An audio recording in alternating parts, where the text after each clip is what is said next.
Flourishing Unfiltered, the podcast for high achievers who seek a professional life that feels as good as it looks.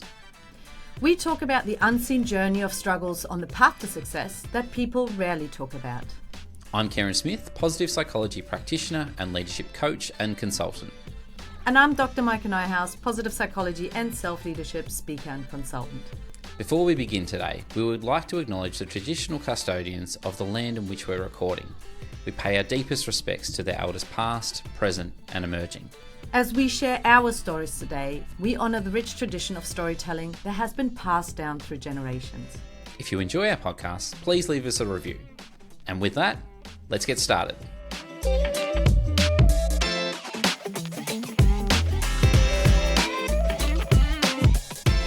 Welcome to today's show. I am super excited to introduce to you Ruby Lee. Now, Ruby Lee is an incredible entrepreneur and life-inducing soul. She is the founder of Flow State Business. She's a leader in personal branding and online business coaching. And Ruby is known for her innovative use of LinkedIn as a personal branding platform. She's also an authentic storytelling that has earned her recognition in Forbes and Entrepreneur magazines. Her journey began with a leap from a corporate tech headhunting role into uncharted entrepreneurial waters, where she quickly discovered that the traditional path of hard work towards success did not resonate. Instead, Ruby embraced the power of flow, prioritizing alignment over overwhelm. She not only scaled her coaching business to multiple millions, mostly from airport lounges, but also created the freedom-filled lifestyle of her dreams. And you can most certainly witness that on her Instagram if you follow her there. Now, what sets Ruby apart is her unique approach to scaling without a large team. Instead, she harnesses the power of flow, blending energetics with strategy to grow her business in alignment with her values. Ruby has inspired countless entrepreneurs to tap into their networks, connect with their ideal audiences, and scale their businesses in a way that feels sustainable and authentic. Ruby, I am so excited to welcome you onto our show. How are you? Hello, thank you so much. What a great intro. Love it and very happy to be here today. It's amazing. Ruby, I am so glad we actually got connected, didn't we, by our mutual friend, Dr. John Beale. Shout out, Johnny. I know, John, you're amazing. Thank you. That was incredible because I met him by chance in the Canary Islands earlier last year.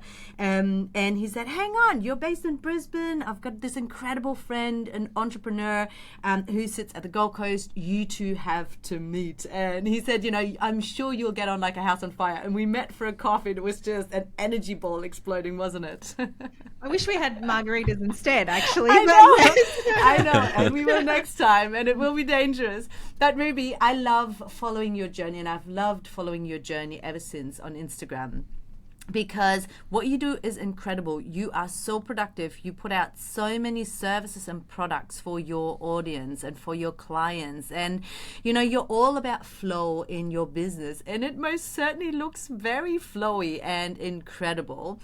I know you've had a corporate career in recruiting before. And I personally know your story a little bit because I stalked you maybe a little bit on YouTube as well. But for our listeners who haven't come across you yet, can you briefly describe what inspired you to start your own business and get started on this journey? Sure. I love that you stalked me on YouTube. That was the OG platform, by the way, that I started the whole personal branding thing because I really, really wanted to be a YouTuber. That was like at the start, I wanted to be like 2007 vlogger, Casey Neistat, if you know the YouTuber, like I wanted to be that person. So I was like, I'm going to vlog, Anyway, and what I vlogged on was my corporate life and starting this side hustle as a creator.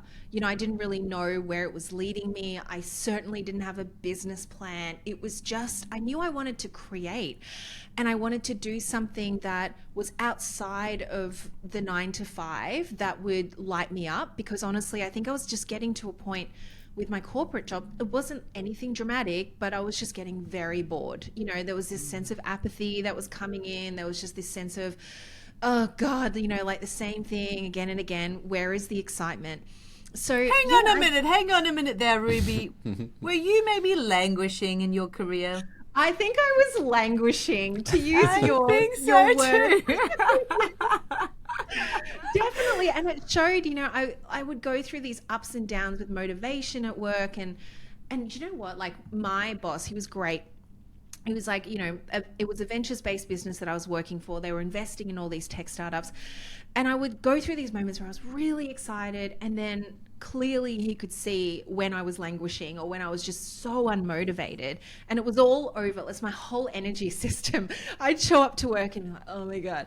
And anyhow, it wasn't until I started creating YouTube and then I started really just sharing my story on LinkedIn that I found this more of a consistency around motivation. And it actually showed up at work as a really consistent part of my day-to-day. So interesting. It'd be cool to kind of, look at the psychology behind that, because I had really just such a drive every day because there was something more exciting to tap into. So that's really how it all began. Honestly, it was a creator energy more than anything else. And I wanted to tell stories. I wanted to share what it was like to be in a corporate job, but also wanting to do something more and something else. And I was very open with that on LinkedIn. I'd be sharing all kinds of things like, I work in a great job, but do you guys ever feel like there's more out there? And this was during the time when LinkedIn video was very new, very, very new. In fact, I was one of the first creators in Australia to jump on LinkedIn video when the video component came out. And I know this because LinkedIn told me, and hence why it kind of became this phenomenon, and Forbes reached out and said, can we feature you in the publication as one of the millennials who are making a difference on LinkedIn. But honestly, to me, I was just like, I wanted to share stuff and was wondering if other people had felt the same way. And it was right at the brink of the side hustle gig economy that was just about to burst onto the scene, because prior to that, Australia was very slow off the mark with having side hustles. And that was always quite an interesting conversation to have on a platform like LinkedIn as well. So very organic. The start was very organic. Wow, really exciting. That sounds just very flowy, doesn't it, Karen? It most certainly does. And I just wanted to highlight too, because many of our people, listeners, are listening in, they wouldn't have seen the energy that you're bringing right from the get-go, Ruby. In our intro there, you were like dancing along to the music, which I love. I need to find a clever way to interweave that into the opening of this episode. But I think pretty true to character, right? You've shown up very authentically, which I do love. Are we going to introduce a dance comp into Flourishing Unfiltered? Is that what you're saying, Karen? No, because at place one. Ruby Lee. Yeah, yes. Well, that's fine as long as it's the guests involved and not me. I'm okay with that. What does that mean? Ruby, Micah mentioned that you've got a variety of like really exciting services and products, and I think to the public eye, we see the great things that you're doing, and it's it all looks amazing. As you know, our show is really about hearing the things that didn't work so well, the story to get there, the journey that got us there. Is there any time that you've launched a service or a product that's just flopped? All the time. What are you talking about? Really? Oh my gosh. This is literally why I love talking about flow, because it's the ups and the downs, but you can just be really playful and just chat about stuff, because that's where, we learn the most. So yeah, absolutely. I mean, the most prominent one that I talk about a lot, and this is going back to the beginning, quite the beginning stages. So I fully left my corporate job in 2018. And I actually had a really great start to the business. I had a lot of networks. My LinkedIn was being very much leveraged. My network were coming to me organically, word of mouth, etc. Then what happened in 2019 was I was so booked out that we were traveling the world at this point. I still remember we were in Huntington Beach, California on the 4th of July. If you're in the US, you will know it's one of the biggest celebrations like that Huntington Beach actually hosts. And I couldn't get out. I was in back-to-back calls. And I'm like, what is even the point? I've just created another job for myself. And that was also the beginnings of like, why am I working so hard when I actually don't feel like a success, like at all? Anyhow, we can get to that. And I thought, oh, great. I'm going to launch a mastermind. This is the beginning. I'm going to launch a mastermind. I'm going to try and get some time back. Everyone wants my one-to-one time, but I'm just going to put the 10 people, 10 less hours every week into one hour mastermind. I can serve them all. Makes a lot of sense on paper. So off I went, created this mastermind. The outcome and the tangibility of it was similar to what I was offering in private coaching. So why wouldn't it work? And it was cheaper, and there was more involvement in it. I was going to bring guests on, all the things. I launched it for a period of 6 weeks, and everybody that was on my one-to-one wait list, I messaged and I said, hey, mastermind's here. It's, more investment friendly, etc. Nobody took it up. After 6 weeks of absolutely promoting the shit out of it, I was like, what's going on? I had 3 people sign up. So I'm like, okay, not a complete flop, but who joins a mastermind wanting 3 people in it? Is that embarrassing? I'm embarrassed. I felt really embarrassed for the people who were in there. Anyhow, there was one lady. You still ran it? Yeah, I did. I was kicking and screaming all the way to running it. I was wanting to run away from it, and I thought maybe I'll just refund everyone, or whatever, I'll just make everyone a private client. But that's besides the point. So I had a lady in Germany, a guy in Chicago, and a dude in Melbourne. And so the time zones were all over the shop, and I had to find the right time. Like, Karen, you'll understand, because we were talking about the global time zone thing, and it's crazy. Like, so I was like, this is going to be the best time zone for everyone. I picked the time zone that everyone was going to be awake, and the first call came up and no one showed up to the call. There was just something, they had something on, I'll catch the replay. I was so devastated, and it was just, I think the word that keeps coming up was, did I just fail? Is this a fail? And I was meant to have 4 months with these people. Like, it was such a long time that I'm like, how am I going to run this race? Then the guy from Melbourne messaged me after watching the first replay and said, oh no, I think I've made a mistake. I'm not meant to be in this. Because I think this is like, I signed up to the wrong thing. Can I just become a private client? I'm like, oh my God, what's going on? The whole reason why I started this is to not have private time. So anyway, he turned into a private client and stayed on for years, which was awesome. But then I offered 2 people in a mastermind. And so that really was the beginnings of like, right, if I'm going to put on this resilience jacket, this is the time to do it. Just do it. Head down, serve the people. It's meant to be. Don't make it about yourself. These 2 are meant to be here at this time. And if they're not going to show up on the lives, it will still be an amazing outcome for them. So I had to link back to not just like the components of more time and energy and saving the time and energy for me, but the bigger why and the bigger purpose of like, if I can create this space, I'm going to create more freedom, not just for them, but I'll be able to join the network together. So I stuck it through. The 4 months was hard, really hard, because there were a lot of calls that it was just me talking and I would just record the thing and put it into the portal. But I had the 2 great testimonials to begin the journey. And you know what? There's still a mastermind that I run today. No. Yes. And it is the signature mastermind. It's become like over $1 million asset in our business now. People come to me going, I want to join the Amplify Mastermind. They know what it is, but that was the beginning of it. And I could have said like, that was a massive fail and walk away from it. But honestly, I think I just laughed through it. I was just like, this is just another call that nobody's on. Wow. But, I showed up like there would be hundreds of people watching this in the future. And every recording that I did was like, there's going to be hundreds of people watching this. There's going to be hundreds of people watching this. And I just recorded the lessons. And guess what? There's hundreds of people that have watched it. And wow, Ruby, I had no idea. Sorry, you go ahead.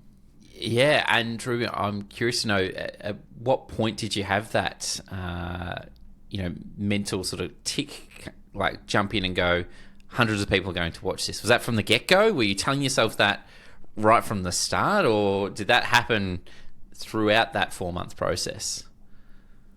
I wasted so much time giving my energy to all the wrong things, like what's going to happen if this fails, or just the negative self-talk. It was so much time given to that, and so many tears given to that also, that I think just one day I'm like, enough is enough. How badly do you want this to work? Because it's either going to be, we're going to get back up and we're going to give it our all and have this mastermind be the thing that creates this level of freedom, or do I just want to keep doing the one-to-ones, which I do love, but it's not easy to run a business when it's fully on you and it's just all the time and energy, right, with one-to-one clients. So yeah, I think it just got to a point where I just thought, I'm done with giving it all the negativity, and I'm going to start really feeding it with the big picture stuff. And that was really, a moment. And it was about 3 calls in, so not the full 4 months. It was about 3 calls in, 3 weeks in. I'm like, enough. We're going to make this just so amazing. And I've dedicated to show up for this 4 months.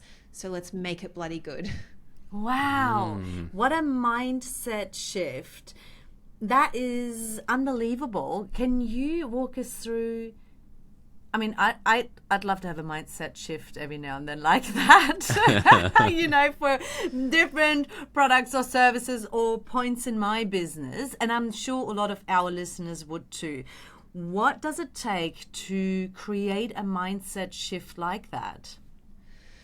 I have a lot of rituals and rhythms that helps me strengthen that mindset.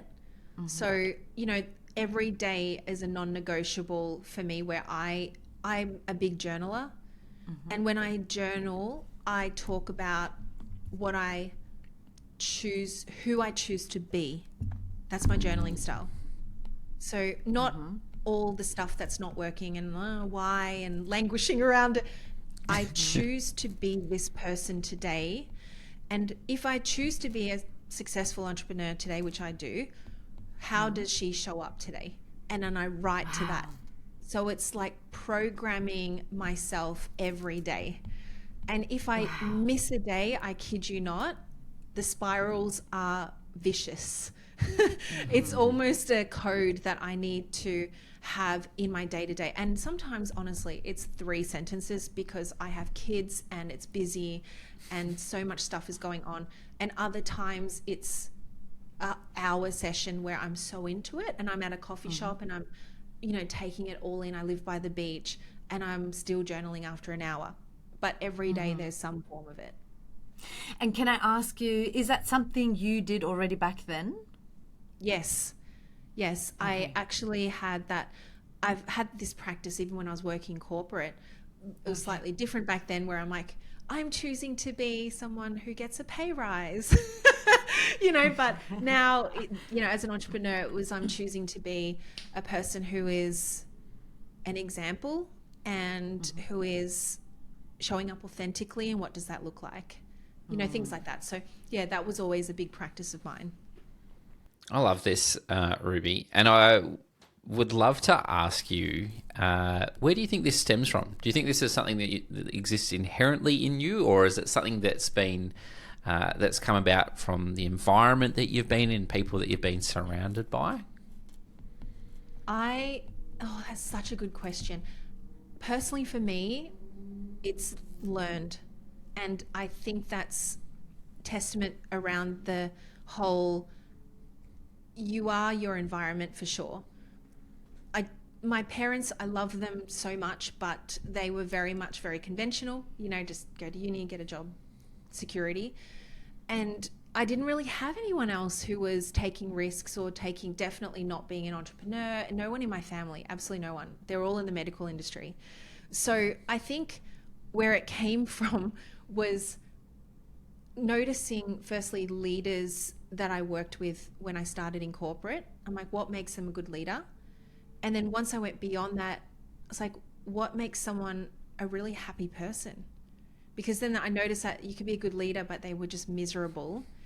And then there were leaders who were great leaders and they were happy and they just had a different energy. And I did speak to one of one of the leaders, I would always go up to them and say, can we grab a coffee at some time? And this is like 21-year-old me going up to the CFO saying, I just want to know why you're so happy. Like, you know, I was always just wanting to be in front of those people. And they were like, oh, cute. Yeah, let's have a coffee. And then I'm sure one day, one of the leaders that I sat down with told me about Tony Robbins. Like, I kid you not. And I'm like, who is this person? And I know that Tony Robbins has been a catalyst for so many people around the world, but truly, as cliche as it sounds, it was Tony. And then I got into the Tony Robbins room, and then I met so many other people, and it was just a snowball effect from there. And I was like, what books can I read? What podcasts can I listen to? What networking events can I go to?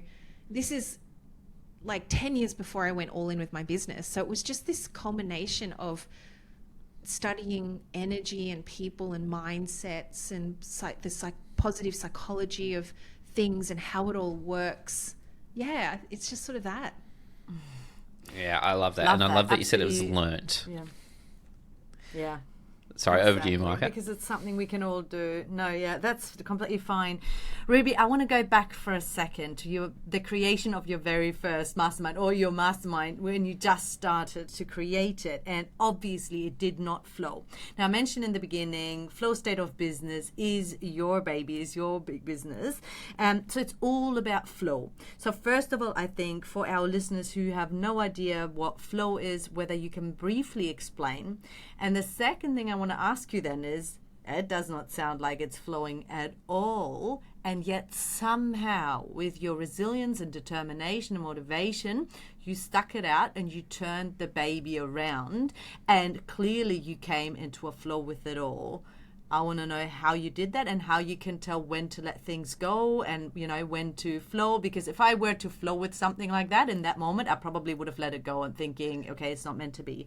But can you just explain briefly what is the flow state, and then how did you navigate this and turn that, you know, failure, in a quote unquote failure, into a flowy business resource?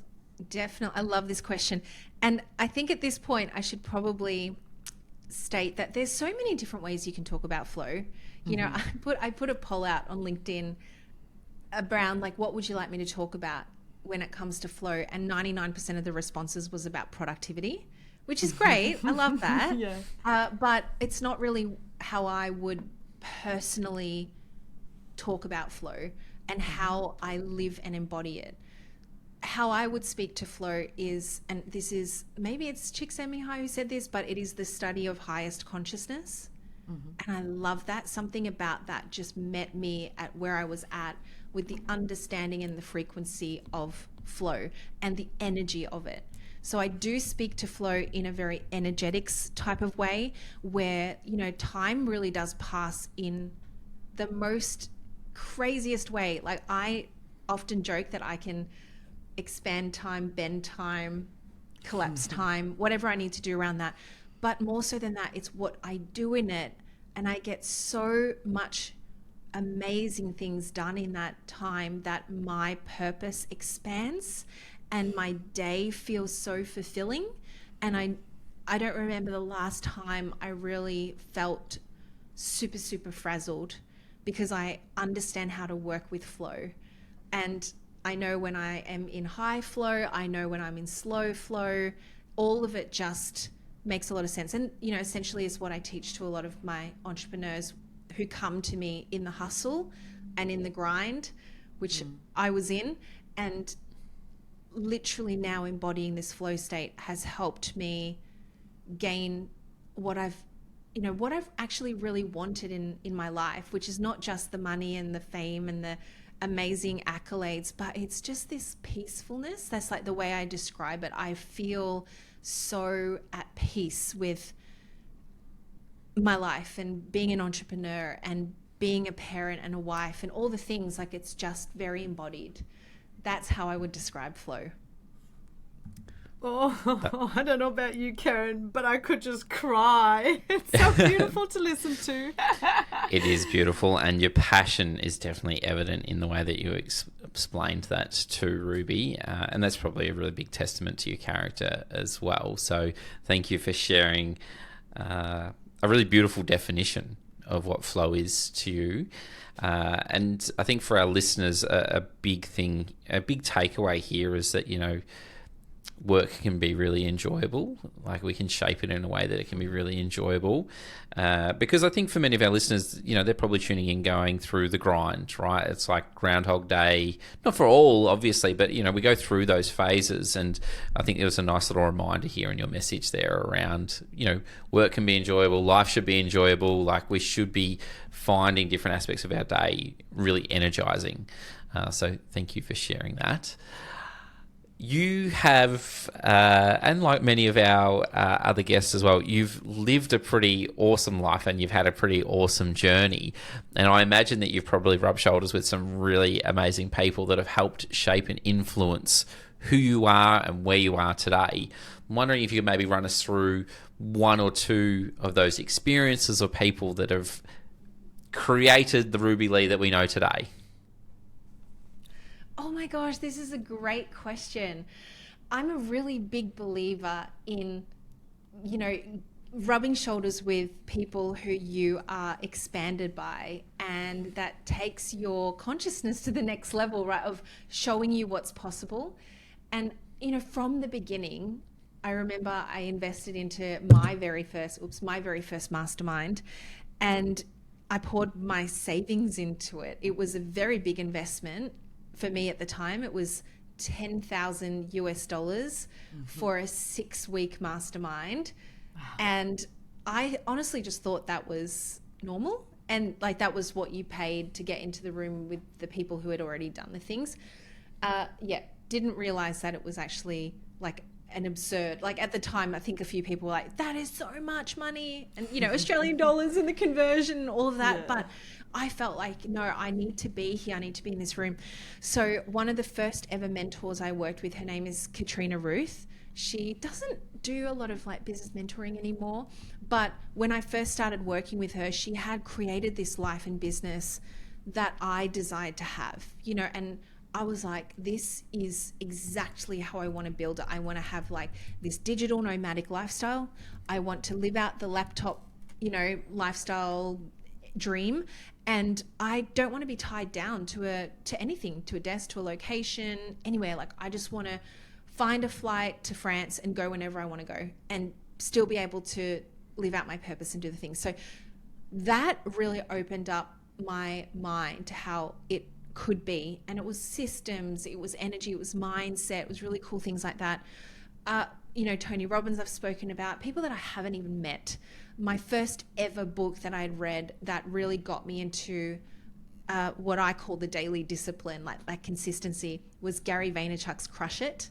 It was a book about this thin, but I still remember holding it I was walking through the streets of Bali, going from one cafe to another, consuming this book and learning how to do social media in this way, in this context. And like, if you've ever read it, and it's Gary's message at the time, was just like, every day, do it many times, do it. I'm just like, okay, like, I'm in it. And he was like, like, that was the motivation I needed at that time. But so many people, I mean, spiritual leaders and teachers as well, like, and what I mean by this is like, I would go to a lot of meditation retreats and, people who would really help me see another side to who I was, not just the physical, but who I was in like the highest consciousness sort of state, and being able to really connect to that side. I'm a big advocate of, if you start a business, you learn a lot about yourself, but you also learn a lot about like the spiritual side to yourself, and it's a big endeavor. You question big things in your life and who you were and who you want to become. So yeah, and then my other mentor, Scott Alford, some of you might know him. He was a really big part in helping me just notice where I was making things so hard for myself. And he's gone on to be an investor now, which is very expansive also, but just helping me think so much bigger. Yeah, they were the main ones. Wow. I love that. Thank you for sharing all of that. I feel like I'm getting to know the Ruby a little bit from like years ago and how you've become the person and the entrepreneur you are today. And that's fantastic.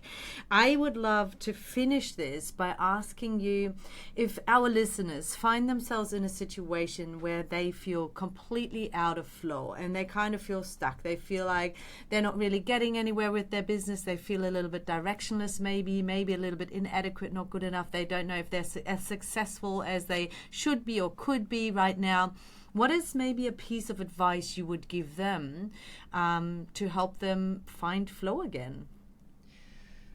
When you're seeing something in front of you, like whether it's data or the things that you wish you had made more money last month in your business, whatever it is that you deem a success and it hasn't eventuated yet, and it hasn't shown up, you have a choice. You have a choice to see that as a massive failure, and you can keep talking to yourself in that way that it's never going to work out.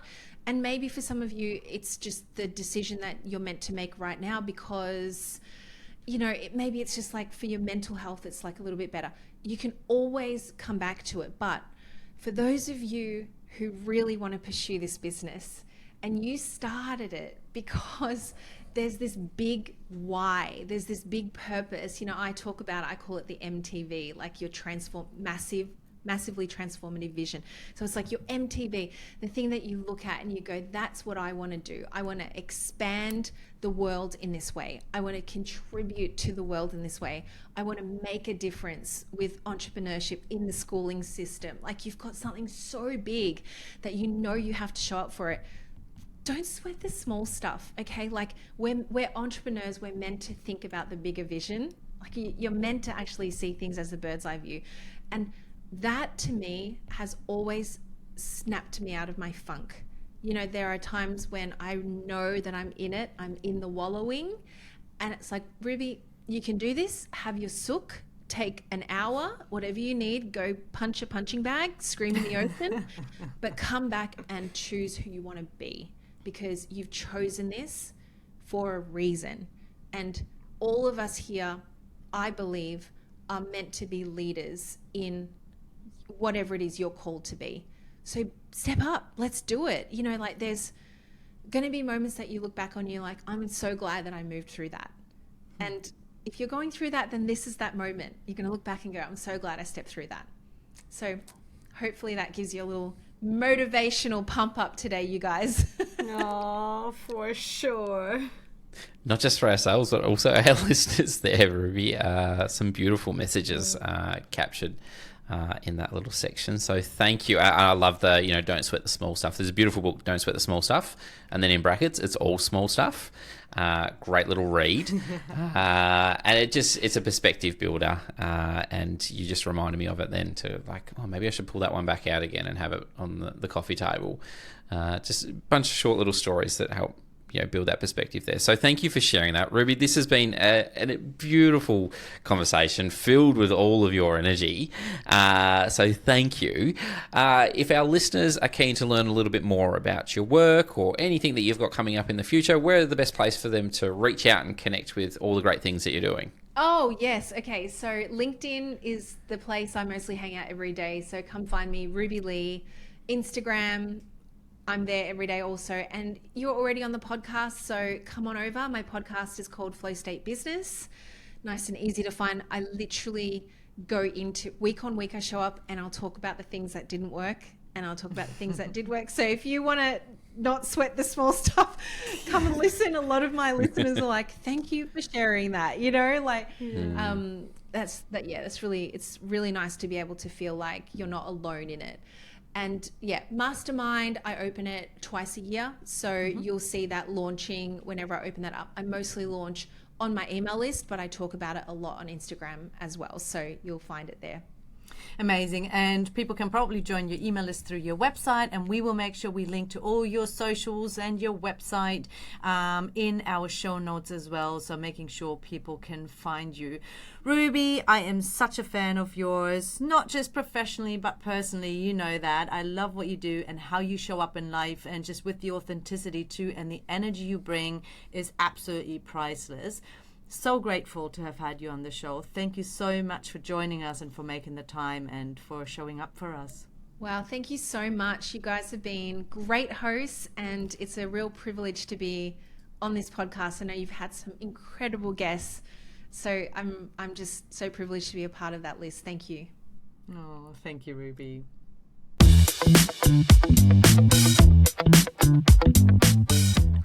Okay, Micah, welcome back to the post show. Ruby Lee, my goodness, where do we start with her? Isn't she the cutest squish? I know this sounds maybe a little bit condescending, but I can't help but just adore her and her energy. Yeah, her energy is contagious, isn't it? I think I'm trying to run back through my memory here in that conversation, but I'm sure I made mention of it during the show because, it's infectious. It's so infectious. But she brings a lot more than just that energy to the work that she does, doesn't she? 100%. She's so successful with flowstatebusiness.co. Yeah. It's incredible. Very inspiring. And I loved that she actually took us behind the scenes or behind the curtains a little bit and shared about the biggest flop right in the beginning of her launching the Amplify Mastermind, which has now become her biggest, I think, source of income or, whatever she mentioned. Big part of her core service. Yeah, I know that she's been running it for a few years and just how popular it is. I had no idea that this is how it started. How cool is it to know that? Because these are exactly the stories that you never hear. That's right. And I think it's so important too for our listeners to realize that, hey, just because we don't have big numbers showing up at the start doesn't mean that there is necessarily something terribly wrong with what we're offering. Exactly. It just needs time to build, right? Yeah. And, I hear that all the time. I've even had that, I would say, in my own experience. You're putting out content or something like that or a service and you're like, I really hope that it's going to, hit the mark well and land well. Yeah. And you're just like, and you don't get that initial uptake and you're like, do I change what I'm doing or do I stick to my guns? I know that this is good stuff, but what is it? And so, don't get me wrong, sometimes there's probably a time to change. Sometimes we need to pivot away from what it is that we're doing. But sometimes, and in this example, it was a great case for persevering. Mm-hmm. Absolutely. And I think often, especially in the beginning, when you don't have a big following yet, you don't have a big, client base yet and so forth, people overestimate the importance of data. And don't get me wrong, as a scientist or former scientist, I'm a massive believer in data-driven, business growth or whatever. But when you just have, a handful of followers, then to really look for patterns in the data, I don't know if that's a good idea. Sometimes it is a lot more helpful just to stick it out, persevere, and give it a little bit of time and a chance to gain momentum. And I guess that's exactly what happened here in Ruby's case, wasn't it? Exactly. And so exciting that she decided to persevere. Because imagine if she didn't. Right? Imagine those recordings. I imagine I would have been filled with absolute self-doubt, where you're recording a session as opposed to a live session because nobody's shown up. I know. And just how embarrassed she was too. I can so relate. And you just said she decided to stick it out. And I think there's so much merit in that because what she spoke about the entire time was how much she chooses to show up in a certain way. And she said even something about, the importance of those daily rituals and journaling, starting the day with the right mindset, with a positive mindset and with an idea around the type of entrepreneur you want to be today. She said, I choose to be a successful entrepreneur today. And if I am, then what am I going to do? How am I going to deal with this challenge, right? And I think there's something in there, Karen, that is so underrated, and that is the whole idea and the importance of our identity, the identity we choose and cling on to and then start working towards and creating daily actions and habits of thinking and doing in our everyday life and the way we run our business on a daily basis.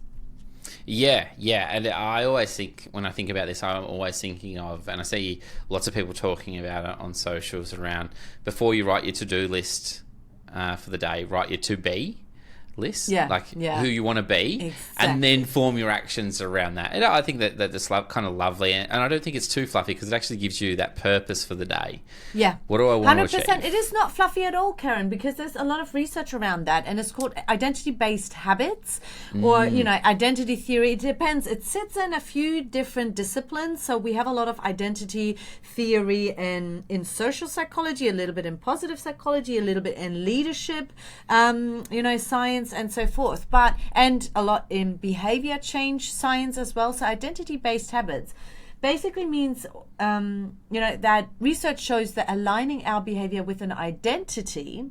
So, for example, think I am an ethical entrepreneur or I'm a successful entrepreneur leads to greater consistency and persistence. And there is a lot of research around this, especially Oyserman, I think her name is, and Destin. They've published some papers around this.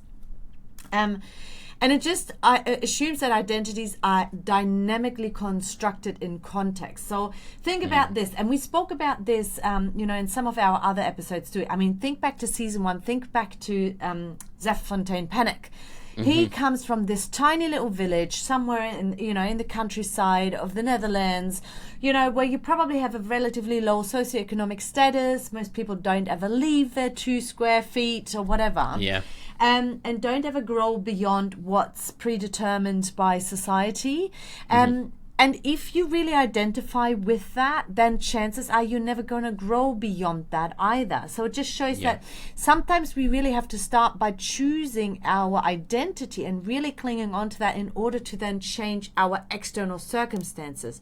And this is exactly what this identity-based motivation research also shows, that people interpret their situations and difficulties in ways that are congruent with currently active identities, and they prefer identity congruent to identity incongruent actions. So what that means is that when some actions feel identity congruent, so in line with who they believe they are, and then experience difficulty, highlights that the behavior is important and meaningful. So when we then go through challenges, we interpret our own actions as important and meaningful, as long as it kind of matches our identity. But when our actions feel like they're not in line with who we believe we are, and we then experience those same difficulties, then we feel like, our behavior is pointless, or this is just not for people like me. Do you get what I'm saying? I feel this is so crucially important for people to understand. Yeah, I totally agree with this, and I think I've been, felt this situation many a times here where, I think about the nature of work that we do. In the realm of positive psychology, we always talk about pop psychology. It's the stuff that sells quick and looks, sexy and appealing. And for people that sit in our position, we can either choose to go down that route or engage with more rigorous, evidence-informed approaches to our delivery as well, right? And I know for me, there's always that temptation of going, I think that they might like a bit more of the pop psych. But then it's like, well, that doesn't really align with who I am and who I aspire to be in the space as well. And I kind of like that challenges me as well, because that kind of guides. It's like my North Star, right? It's my guiding light to sort of come back to that. But, this is really important, I think, for people to sort of almost break free of their current reality if they're trying to extend themselves. They really need to lean into this, don't they? They do. And I mean, I know that in previous episodes we've spoken a lot about, the importance of values and value congruent goal setting, and we've spoken about self-determination theory and how our values and also our identity plays a role there in optimizing our motivation and stuff like that. But I love that we get an opportunity now to really single this out and just talk about that identity aspect, because it's exactly what you're saying. It's important for people to lean into it. And I have to say, I know I made this year a lot more about my identity. And I remember at the end of last year, I said, that this is something I'm going to lean into more, because I think there is a lot for us to be gained by looking at who we actually believe we are and what that then looks like in our daily practice. And I think that's exactly the key here. So one of the implications of this motivation-based or identity-based motivation, it means that you really have to start by defining who you believe you are or who you would like to be. I mean, obviously, it's something you kind of have to be able to believe that. I guess if the gap is like too big, you're not going to believe it yourself. But having a vision and believing in yourself, you know, for example, I am a visionary entrepreneur who thrives on creating innovative solutions or whatever. I don't know exactly, you know, but thinking about the identity you want to have and how you show up in life, and then thinking about what that means for your daily actions. So identifying behaviors that reflect this identity, you know, and then starting to work towards setting goals around those behaviors, and then, you know, obviously creating behavior change around that, I think is so important. Yeah, and I think like as far as a really practical activity that people can do here is, you know, you sort of, and I do this a lot in my coaching, I say, all right, what's a 10 out of 10? That's our utopia, right? Yeah. That's where you would love to be. So we identify where that is. Exactly. Where are you now? And people will often say I'm at a 5 or a 6 because I'm kind of on my way. Yeah. And then I say, okay, well, protopia sits between those, which might be our 7, it might be our 8. And then it's like, okay, well, what are the actions that we need to start taking? And we break them down to almost like a micro level of, you know, because I say it all the time. I've said it on the show. I say it in nearly every workshop. You know, Rome wasn't built in a day, but they're laying bricks every hour. And honestly, if we're not looking at the bricks that we can be laying on the day to day to help work towards constructing that bigger structure, we might find that we're just not going to make the progress that we're expecting. Exactly. Don't ever underestimate the cumulative effect of those, you know, brick by brick actions. 100%. And, you know, I love that this is, you know, how you approach your sessions with clients, because it's like, okay, you're at a 5. Well, what's going to get you to a 6? What's going to get you to a 7? What would an 8 look like? And then, okay, well, what are you comfortable doing? You know, just something. You choose, but you own it. Oh, 100%. That's right. So much and power then, in that. Absolutely. And because there's full ownership over it there, really. And then you have to be you know, realistic. and I'm the accountability person more than often than not, right? Because it's like, all right, since we checked in last, how are we going? And it's like, we're at 6.5, 6.75 maybe, right? And then you can start to unpack the actions, but it's valuable to do. This is where I'm a big believer in the value of coaching, right? Because it does give people an opportunity to have a sounding board that with someone that might sit outside the profession 100%. That they're in. I'm going to throw you on the spot here real quick though, Micah. Okay. What daily actions are you taking at the moment? Daily action. Well, here we are recording, right? I mean, this has been a big one for me this year and last year, that we even started doing this podcast. And you and I know how much work goes into this and how much planning. And I guess we just mapped it out for ourselves. In the beginning, it was more than one daily action. We both smashed out the whole concept of this podcast within 3 weeks, haven't we? And then we started scheduling people. So that's been crazy. But that's just an example. Obviously, now we're in a little bit of a different spot with the podcast, but still, it still requires those action steps, doesn't it? Oh, absolutely. And the actions that are taking now are thinking about future iterations and improvements. Exactly. But that's a really good one. How about yourself, Karen? Just the ball back into your court. I was wondering if it was going to come back this way. Very fair. I think, obviously the podcast is one, but I'm not going to sit here and just say, what you said. What you said. I would say at the moment there's probably a diversification of the way in which I market myself.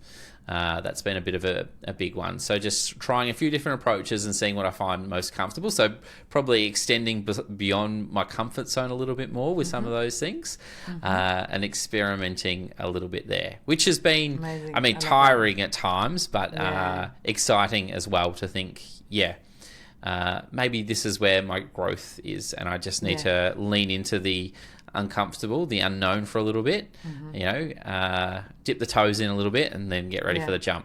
So awesome. I love that for you. Super exciting. And hopefully for our listeners, they can think about some daily actions or even, more regular actions that they'd like to take on their road to working towards that protopia, whatever that looks like for them. Another beautiful episode, Micah. A lovely post show once again. Thank you for your insights and all the wisdom that you bring to this space. Very fortunate to have a guest like Ruby join us to keep our energy going, a bit over midway through the season. Lovely to have that bright and bubbly personality come in with a wealth of experience and great knowledge and wisdom. So hopefully our listeners enjoyed what was in today's episode, and we look forward to catching you in the next one. Take care.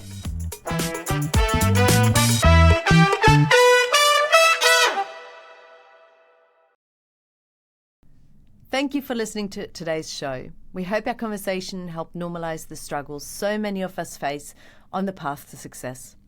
While on the outside things often look like sunshine and rainbows, this is rarely the experience for anyone behind the facade. But instead of letting that demotivate you, we hope it does the exact opposite. To let it fuel you to keep pursuing your purpose and realize your potential. Just without the added burden of feeling inadequate and a little more patience, some tips, and self-compassion instead. For further info, head to our website, flourishingunfiltered.com, and get in touch with us via our socials, @flourishingunfiltered. Now, if you or someone you know is struggling with feelings of loneliness, low mental health, or suicidal thoughts, please know that there are people who care and treatments that can help. We've compiled some helplines for you in the show notes. It's a wrap for Flourishing Unfiltered today. Please give us a follow and leave us a comment and a review. We hope you tune in next time.